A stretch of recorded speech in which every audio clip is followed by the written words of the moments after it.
Un vieil homme négligé par ses enfants est confus lorsqu'il reçoit l'appel d'une fille qui lui demande de la conduire à l'hôtel. Il décide de la rencontrer et de découvrir qui elle est tandis que le karma donne une leçon à ses enfants à la dure. John est un parent isolé qui a élevé ses deux enfants, Anna et Harry, avec amour et attention après le décès de sa femme alors qu'il était encore jeune. Malheureusement, en tant que caissier dans une épicerie, John ne gagnait pas beaucoup d'argent, et il devait parfois vivre d'une paie à l'autre. Néanmoins, il a fait de son mieux pour ses enfants et leur a offert une bonne vie. Mais lorsque la vieillesse de John approcha, ses enfants l'accaparèrent puis le négligèrent. Ils se sont installés dans sa maison avec leur famille et l'ont mis à la porte pour vivre dans leur grange. Jansen voulait terriblement, mais il ne pouvait pas faire grand-chose. Un matin, John était assis dans la grange, regardant les albums de famille. Il n'a pas pu retenir ses larmes en pensant à la vitesse à laquelle le temps avait passé et à la façon dont ses enfants avaient grandi et décidé de s'éloigner de lui. Il brosse lentement ses larmes, espérant un miracle pour changer le cours de sa vie. Soudain, son téléphone sonne. Il décroche pour voir qui appelle et découvre que c'est un numéro inconnu. Il répond quand même au téléphone car, à part les agents de banque avec des propositions de prêt et de cartes de crédit, il ne reçoit pas beaucoup d'appels. Il répond par un bonjour et entend une voix douce à l'autre bout de la ligne. « Bonjour John, dit-elle. J'espère que vous allez bien. Ça fait longtemps, n'est-ce pas ?» John retire le téléphone de son oreille et regarde à nouveau le numéro. Il ne reconnaît ni le numéro ni l'appelant. Comment connaissait-elle son nom? J'ai bien peur de ne pas vous reconnaître, mademoiselle. Qui êtes-vous? Nous sommes-nous déjà rencontrés? A-t-il demandé, confus. La jeune fille rit. Bien sûr, John. Nous nous sommes déjà rencontrés. Et après tout ce que vous avez fait pour moi, j'ai juste une dernière requête. Voulez-vous me conduire à l'hôtel? La demande a donné un frisson à John. S'agissait-il d'une farce? Écoutez, mademoiselle, a-t-il répondu. Je crains que vous n'ayez composé le mauvais numéro. Peut-être cherchiez-vous un autre John et pas moi. Je suis désolé, je ne peux pas vous aider. Au revoir. Il s'apprêtait à raccrocher quand il a entendu un grand s'il vous plaît. S'il vous plaît, non. Elle a presque crié dans le téléphone alors que John pressait le téléphone contre son oreille une fois de plus. Je n'ai pas fait un mauvais numéro.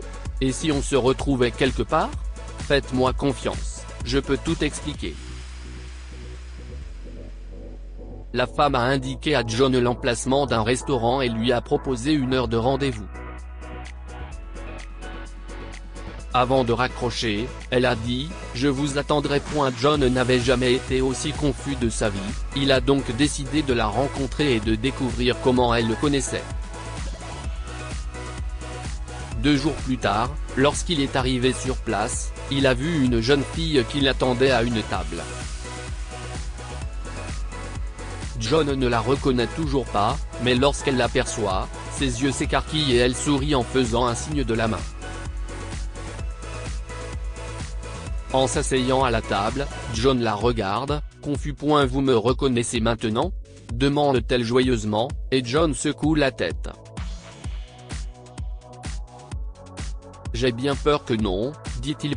Je m'appelle Clara, John, dit la fille, et quelque chose se passe dans la tête de John.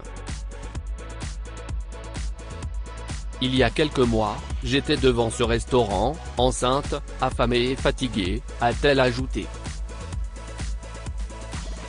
Je n'avais pas un centime sur moi, mais personne ne m'a aidé, sauf vous, John. Je n'avais pas mangé depuis 3 jours, et je pensais que j'allais mourir avec le bébé dans mon ventre. A-t-elle avoué en caressant son ventre. Vous nous avez sauvés, John. Vous nous avez sauvés, ma fille et moi. John se souvient désormais de tout. Il avait rencontré Clara quelques mois auparavant. Ses parents l'avaient mise à la porte de la maison car ils étaient contre sa grossesse. Ils ne voulaient pas la soutenir, et elle n'avait aucun moyen de subvenir à ses besoins après que le père du bébé ait dit qu'il n'avait rien à voir avec elle ou l'enfant. Mais les choses ont radicalement changé pour elle depuis lors. Il y a 2 mois, j'ai trouvé un emploi de serveuse ici, ajoute Clara. J'ai aussi rencontré mon mari ici. Cet endroit a toujours été très spécial pour moi, John. Je voulais vous revoir, et j'ai trouvé votre contact dans un de nos dossiers. Je suis désolé si je vous ai fait peur, a-t-elle ajouté en esquissant un petit sourire. Les yeux de John se sont mis à briller. Oh, dit-il en riant. Cette vieillesse m'a vraiment atteint. Comment ai-je pu ne pas vous reconnaître?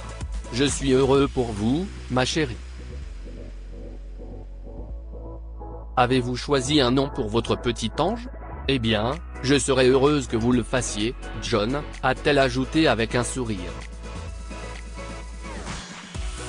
Graham et moi aimerions que vous soyez le parrain du bébé.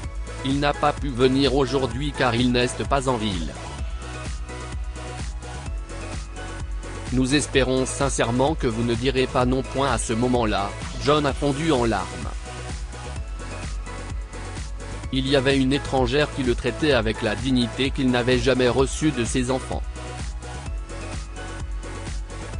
Il ne l'ont jamais aimé, et puis il y avait Clara, qui voulait non seulement qu'il la conduise à l'hôtel, mais aussi qu'il soit le parrain de son enfant.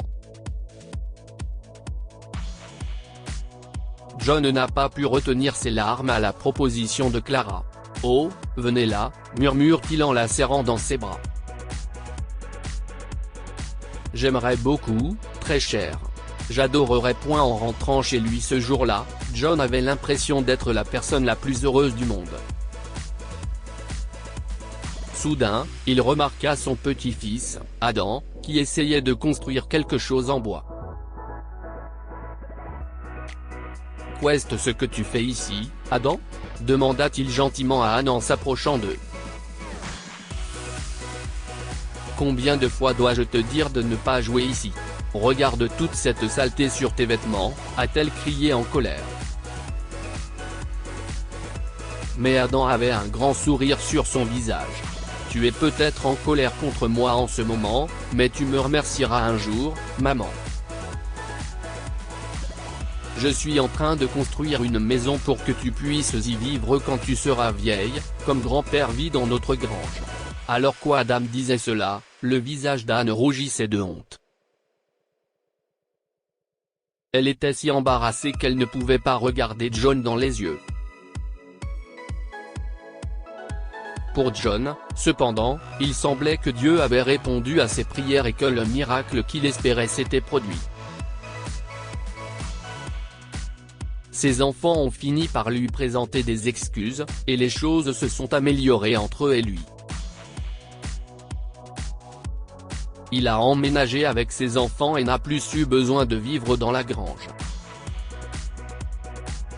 Sans compter qu'il a noué un lien magnifique avec Clara en tant que parrain de son bébé et qu'il a eu l'honneur de la conduire à l'hôtel comme un père fier. Que pouvons-nous apprendre de cette histoire? Nos enfants apprennent de nous et reprennent activement nos actions.